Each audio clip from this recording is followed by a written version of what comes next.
주님께서 여러분과 함께 또한 사제의 영과 함께 요한이 전한 거룩한 복음입니다. 주님 영광 받으소서. 그때 예수님께서 유다인들에게 말씀하셨다. 나는 하늘에서 내려온 살아있는 빵이다. 누구든지 이 빵을 먹으면 영원히 살 것이다. 내가 줄 빵은 세상에 생명을 주는 나의 살이다. 그러자 저 사람이 어떻게 자기 살을 우리에게 먹으라고 줄 수 있단 말인가 하며 유다인들 사이에 말다툼이 벌어졌다. 예수님께서 그들에게 이르셨다. 내가 진실로 진실로 너희에게 말한다. 너희가 사람의 아들의 살을 먹지 않고 그의 피를 마시지 않으면 너희는 생명을 얻지 못한다. 그러나 내 살을 먹고 내 피를 마시는 사람은 영원한 생명을 얻고 나도 마지막 날에 그를 다시 살릴 것이다. 내 살은 참된 양식이고 내 피는 참된 음료다. 내 살을 먹고 내 피를 마시는 사람은 내 안에 머무르고 나도 그 사람 안에 머무른다. 살아계신 아버지께서 나를 보내셨고 내가 아버지로 말미암아 사는 것과 같이 나를 먹는 사람도 나로 말미암아 살 것이다. 이것이 하늘에서 내려온 빵이다. 너희 조상들이 먹고도 죽은 것과는 달리 이 빵을 먹는 사람은 영원히 살 것이다. 주님의 말씀입니다. 그리스도님 찬미합니다.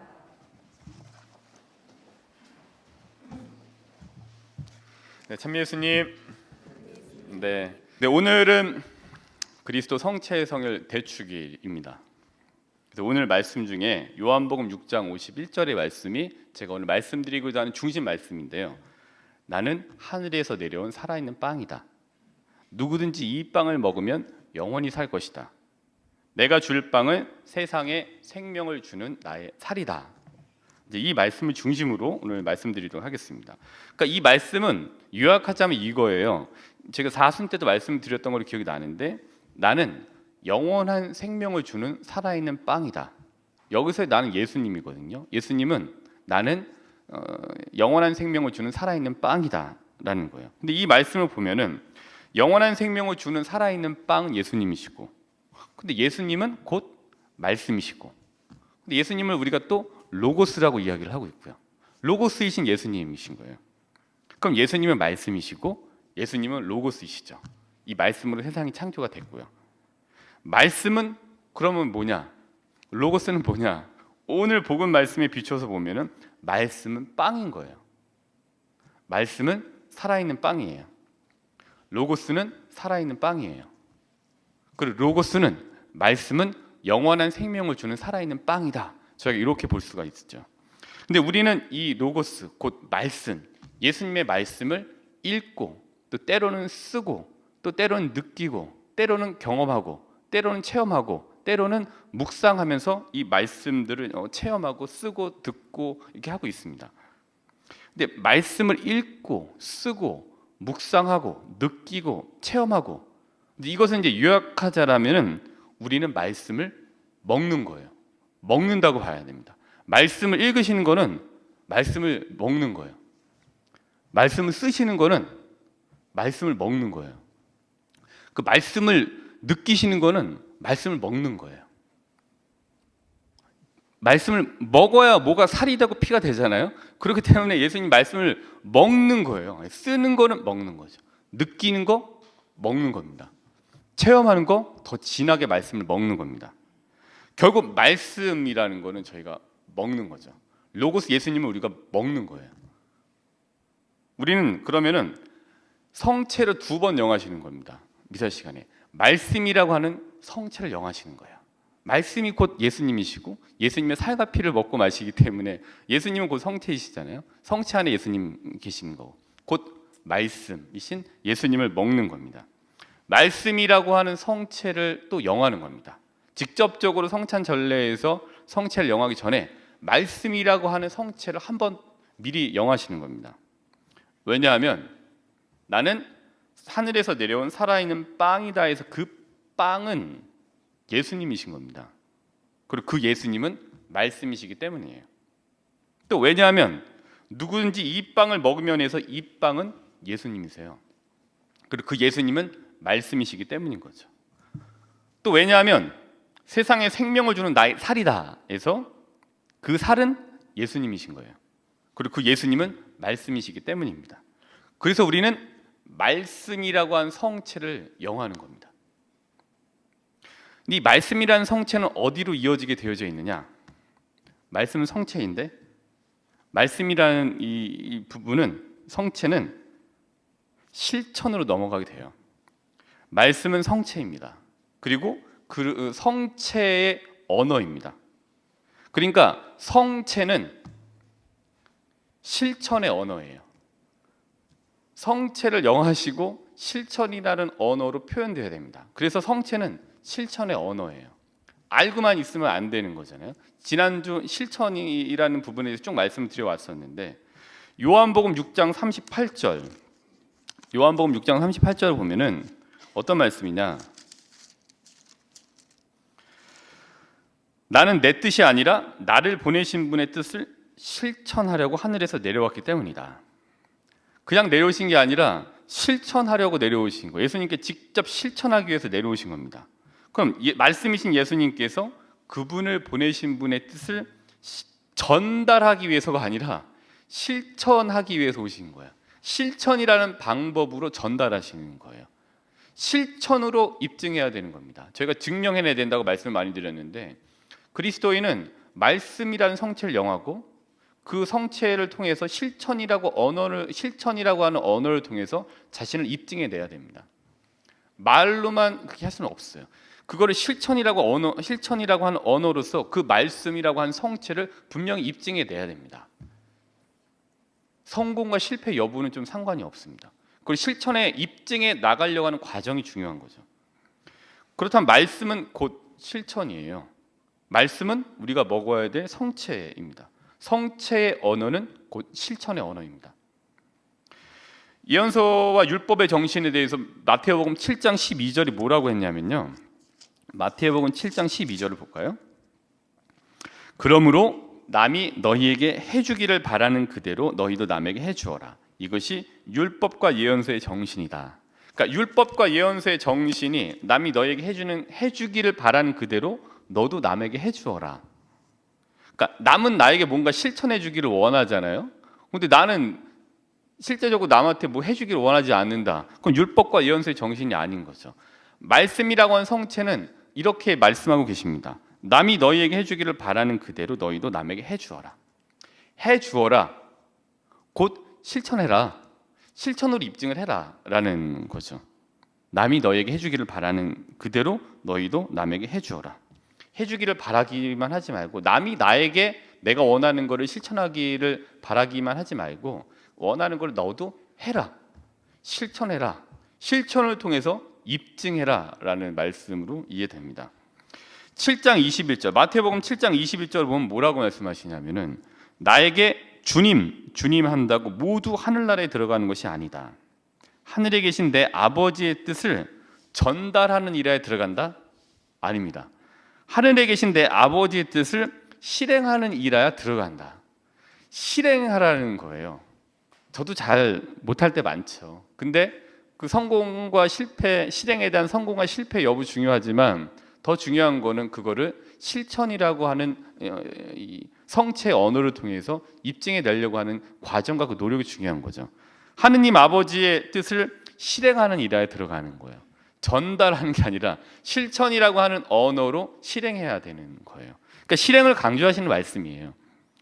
그 7장 24절에 뭐라고 되어져 있냐면 마태복음만 좀 말씀드릴게요. 그러므로 나의 이 말을 듣고 실행하는 이는 모두 자기 집을 반석에 지은 슬기로운 사람과 같을 것이다. 이 말을 듣고 실행이죠. 그러니까 실행이라고 하는 언어로 전달하는 이, 그가 바로 반석에 집을 짓는 슬기로운 사람과 같다라는 거예요. 요만한 거라도 사실 실천이나 실행을 통해서 입증해내야 되는 거죠. 그러니까 요만한 거 하나라도 전달하고자 생각만 하기보다는 생각을 표현해내고 그 표현해낸 실천이라고 언어를 통해서 입증해 나갈 때 말씀은 곧 성체의 언어이고 성체는 곧 실천의 언어라는 것을 입증해 내실 수 있게 되는 거예요. 그리스도께서 오셨다? 오신 거 무언가 하신 거잖아요. 입증해 내신 거잖아요. 그러니까 우리를 그렇게 실천이라고 하는 언어를 통해서 입증해 나가야 됩니다. 근데 이 말씀을 마태복음 8장 3절. 근데 편하시라고 이제 마태복음 7장과 8장에서만 좀 10장까지만 좀 봤습니다. 여기 보시면은 뭐라고 하냐면 8장 3절은 어떤 거냐면 1절부터 4절까지의 말씀은 나병 환자를 고치신 말씀이에요. 이야기예요. 8장 3절에 예수님께서 소미를 내밀어 그에게 대시며 말씀하셨다. 내가 하고자 하니 깨끗하게 되어라. 하고자 하시잖아요. 내가 이거를 어떻게든지 실행하려고 하니 깨끗하게 되어라. 하고자 하니. 그래서 하고자 하니의 말씀을 하셨죠. 예수님 실천의 언어를 가지고 계신 분이구나. 실천이라고 언어를 통해서 입증해 내시는구나 라는 거 저희 알 수 있죠. 마태복음 10장 7절에서 8절을 보시면은 굉장히 이제 이거를 하기 위해서 오셨고 이거를 해냈다라는 것을 보여주는 이 압축적인 말씀들이 있습니다. 12사도를 파견하시면서 이렇게 말씀하십니다. 10장 7절에서 8절입니다. 하늘나라가 가까이 왔다 하고 선포하여라. 앓는 이들을 고쳐주고 죽은 이들을 일으켜 주어라. 나병 환자들을 깨끗하게 해주고 마귀들을 쫓아내어라. 너희가 거저 받았으니 거저 주어라. 실천, 실행이라고 하는 걸 입증하고 실행이라는 언어를 강조하고 있는 말씀이죠. 제가 그래갖고 사실 이해가 안 됐던 복음 말씀 중에 한 가지가 무화과나무의 저주였거든요. 근데 무화과나무의 저주 같은 경우는 마르코 복음으로 넘어갑니다. 마르코 복음 11장 12절부터 14절, 11장 12절부터 14절에 보면은 무화과 나무를 저주하시거든요. 이게 이런 내용이었나 보다라는 것을 제가 알게 됐습니다. 이튿날 그들이 베타니아에서 나올 때 예수님께서 시장하셨다. 마침 잎이 무성한 무화과 나무를 멀리서 보시고 혹시 그 나무에 무엇이 달렸을까 하여 가까이 가 보셨지만 잎사귀 밖에는 아무것도 보이지 않았다. 무화과철이 아니었기 때문이다. 예수님께서 그 나무를 향하여 이르셨다. 이제부터 영원히 어느 누구도 너에게서 열매를 따먹는 일이 없을 것이다. 제자들도 이 말씀을 들었다. 근데 이제 이 말씀이 이해가 안 됐었는데 그러니까 열매가 없는 무화과 나무라는 거는 행동이 없는 말만 하는 무화과 나무를 가리키는 것 같아요. 그러니까 열매를 맺어야 하는 나무라고 한다면 열매를 통해서 자신이 무화과 나무임을 보여주어야 되는 거죠. 그러니까 상징적으로 열매가 없다. 상징적으로 열매가 없는 무화과 나무란 행동이나 실행이 없는, 그걸 통해 입증하려고 하지 않는 우리들 가리키는 말씀인 것 같아요. 확실히 이해가 됐습니다. 그러면서 어제 이제 성 안토니오 성인의 축일이었잖아요. 그래서 이제 성무일도 제 2독서에 보면은 이런 이제 안토니오 성인이 강론했던 거를 독서에 이제 이렇게 읽게 해주었는데 그 독서에 이런 말씀이 나와져 있습니다. 안토니오 성인의 강론입니다. 성령으로 충만한 사람은 여러 가지 언어로 말합니다. 이 여러 가지 언어란 그리스도를 증거해주는 겸손, 가난, 인내, 그리고 순종입니다. 우리가 생활에서 이들을 실천할 때 그 실천을 통하여 여러 가지 언어를 말하게 됩니다. 행동이 뒤따를 때 입으로 하는 말은 효과가 있습니다. 입은 다물고 행동으로 말합시다. 우리는 불행히도 말로는 부풀어 있고 행동에는 텅 비어 있습니다. 그래서 이 말씀을 이렇게 읽으면서 행동이 뒤따를 때 입으로 하는 말은 효과가 있습니다. 입은 다물고 행동으로 말합시다. 실천이라고 하는 건 언어구나. 전달해 줘야 되는데 전달하는 가장 효과적인 언어는 실천이구나 라는 걸 다시 한번 상기하게 됐습니다. 우리는 말씀을 먹는 겁니다. 그리고 말씀은 성체이고요. 성체는 언어입니다. 그리고 성체의 언어는 실천의 언어입니다. 우리는 우리의 실행과 조그만 거라를 뭔가를 좀 하려고 하는 걸 통해서 그리스도인임을 입증해 나가야 됩니다. 그럴 때 그리스도인임을 인정해 줄 거예요. 입은 열고 행동은 닫을 때 그리스도인이라는 입증은 되지 않을 겁니다. 그냥 기록되어져 있는 어느 누구 어느 성당 뭐 기록되어져 있는 누구라는 기록의 페이퍼에 종이 위에 적혀진 것 이외에 어떠한 것도 그리스도인이라 증명해 주지 않을 겁니다. 이 말씀을 오늘 강론 마무리하도록 하겠습니다. 여러 번 말씀드렸던 건데요. 베네딕토 교황님께서 말씀하셨던 부분이죠. 그리스도인이 된다는 것은 윤리적 선택이나 고결한 생각의 결과가 아니라 삶에 대한 새로운 시야와 결정적인 방향을 제시하는 한 사람, 한 사건을 만나는 것입니다. 우리가 만나는 한 사람, 그러니까 우리의 이 삶에 대한 새로운 시야와 결정적인 방향을 제시하는 한 사람, 한 사건. 그러니까 실천을 통해서 입증하고 실행을 통해서 당신의 말씀을 전달한 그분을 만나는 거예요. 그분을 만나기 위해서는 실행이라고 하는 조그만 거라도 실행이라고 하는 걸 통해서 입증해 나갈 때 만날 수 있고 그 예수님의 얼굴을 보여줄 수 있게 되는 거죠.